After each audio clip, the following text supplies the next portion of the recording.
Mic check 1 2. Mic check 1 2. I am just getting set up here to make sure that we're good to go. We hold on for 1 second. Of course, before we get started, a special shout out to the 306 shop. The Wavell Star Show proudly brought to you by the 306 shop. Stop by there, 2322 9th Avenue North in Regina, Saskatchewan. They have some really cool stuff there, including the brand new Wavell Star hats.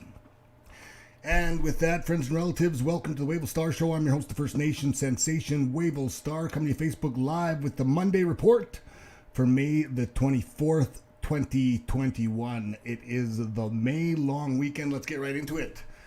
First of all, from CTV News Regina, Saskatchewan clears the second reopening plan milestone, step 2, to begin June 20th.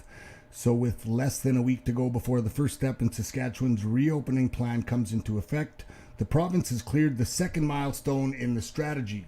The province has reported more than 70% of residents over 30 years old have received their first dose of a COVID-19 vaccine.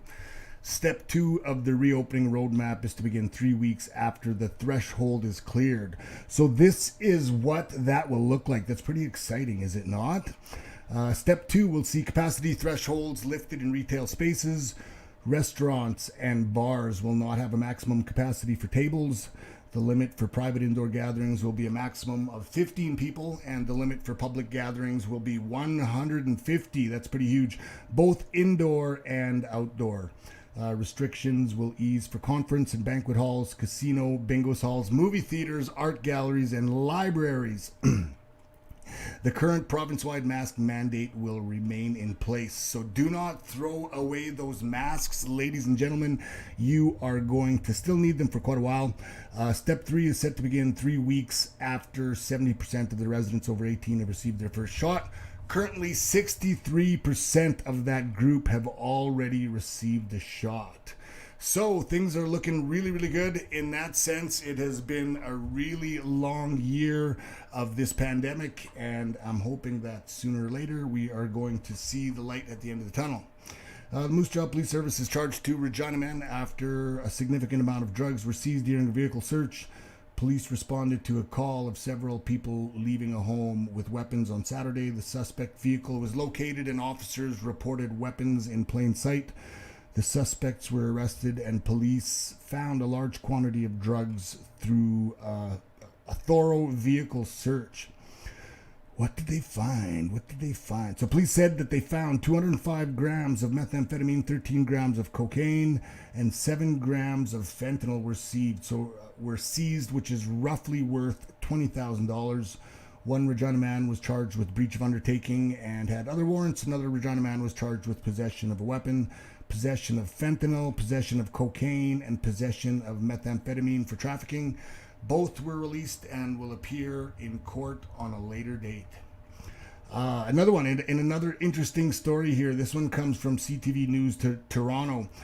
So an Ontario family is receiving a year of free travel on Highway 407 after a baby was born on the side of the popular roadway. Troy and Erica Campbell were using a dash cam to record their journey to a Whitby hospital on May 17th when their video took an unexpected turn.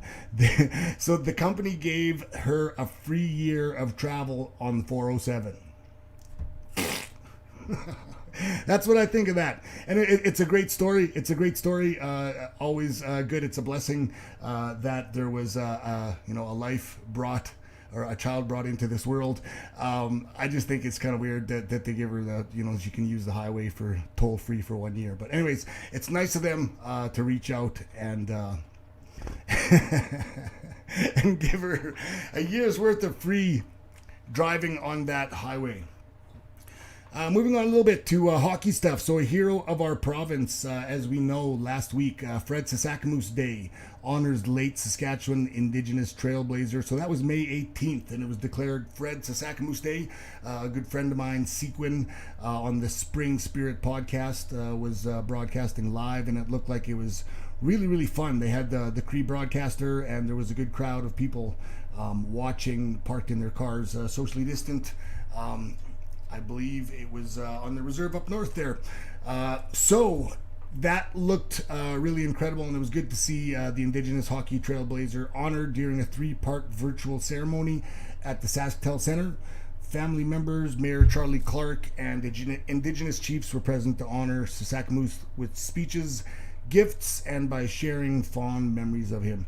So that's really good to know. I think everybody in Saskatchewan really looks up to Fred Sasakamoose, rest in peace. And of course, everybody also knows about the Freddie Sasakamoose tournament. So hopefully, moving forward after this pandemic is over, we'll see some more good hockey. What else is going on here?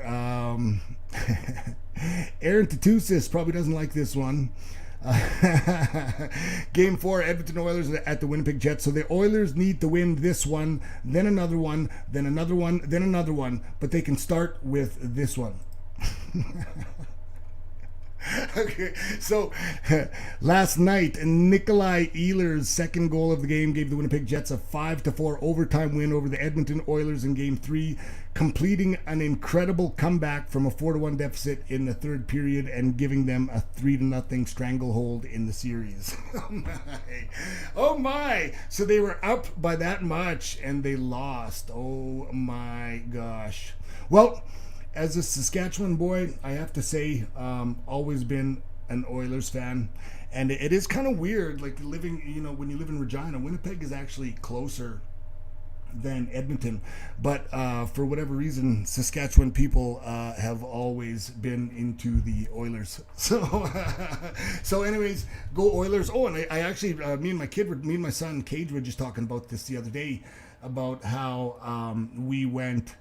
My dad actually took me to Edmonton and we watched the Red Army destroy the Oilers. The Red Army absolutely destroyed the Oilers when they played in Edmonton, and it was pretty cool. We stayed at the same hotel as the Red Army, and I just remember being fascinated by it. And it was, when you think back about it, like they were legit soldiers.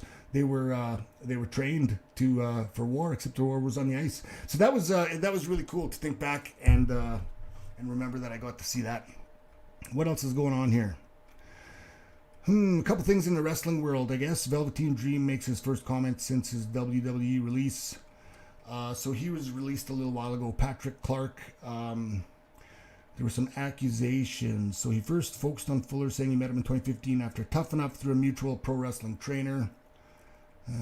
Fast forward.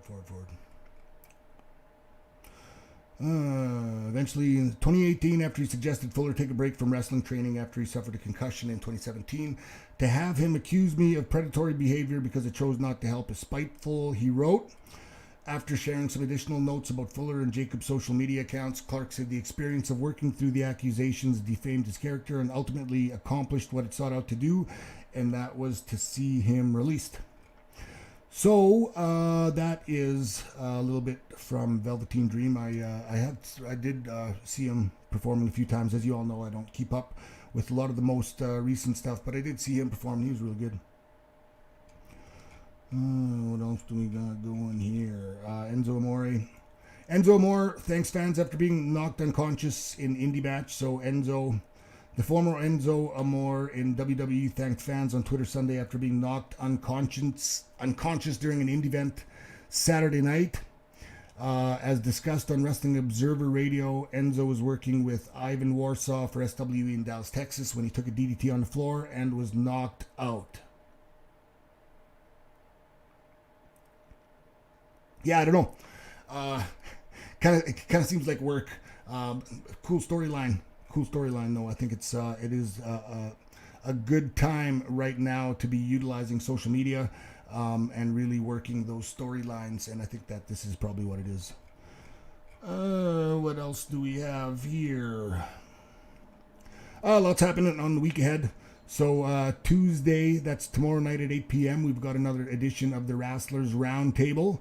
That got a lot of really good reviews last time. So I've got, once again, Johnny Devine, Duke Durango, and Red Thunder joining me here tomorrow night, and we're going to talk about stuff. Is it going to be about wrestling? Maybe. It could be about wrestling, but generally I can guarantee you 100% it will be about stuff. So that is tomorrow night on the Wrestlers Roundtable here on the Wavell Star Show, right on the Wavell Star channel. Also, I'll be doing something on Thursday night. I haven't decided exactly what I'm going to be doing, but that will be Thursday at 8 p.m. And I'm really, really excited for Friday. I'm going to be starting a new segment called Roll Call. And that's going to be an opportunity to have discussions with powwow folks, and really looking forward to the very first edition, as I've got Terry Paskman, the lead singer from Black Stone, is going to be coming to join me this Friday night at 8 p.m. And that just happens to be right around roll call time, 7:45 usually roll call time. Singers check in at 7:45 because Terry is never late, as you all know. And totally looking forward to that conversation. If anybody has any questions that you'd like to ask Terry, please feel free to send them to me. I've also created an event for that live event that we're doing. So go ahead and post your questions there. So that will be Friday. And once again, Sunday we'll be doing the Wolves Den. We just dropped the most recent podcast that we did last night. So that is also available on Facebook and YouTube as well. So we look forward to Sunday when we come on back to the Wolves Den and talk about whatever it is that we're going to talk about. And that's the thing with that podcast. It's always a lot of fun because we don't actually we don't prepare a lot for that, like we throw some ideas around about what's going around, but generally we just kind of expect everybody to kind of keep up with what's going on in and around Indigenous communities. And so we just come up and we have fun and talk about whatever it is. And we had some technical issues last night. We were hoping to be joined by Dougie Rain. Unfortunately, we believe that the Wi-Fi around Edmonton area was messed up a little bit. I don't know why, but Aaron Tatusis says it has something to do with witchcraft or something to do with the Oilers. So anyways, that game is going on tonight. And big shout out to Spring Spirit. Big shout out to Victoria. How's everyone doing? And who else do we got here? Harmarsh, Victoria, Lawrence. Hey, what are you doing? How you doing, mister? Anywho, there is lots going on out in the world, and I just wanted to thank everybody for joining me this time, and we will see you the next time. However, in the meantime and in between time, that's it. Another edition of the Wavell Star Show Monday Report. We will see you the next time. Bye-bye.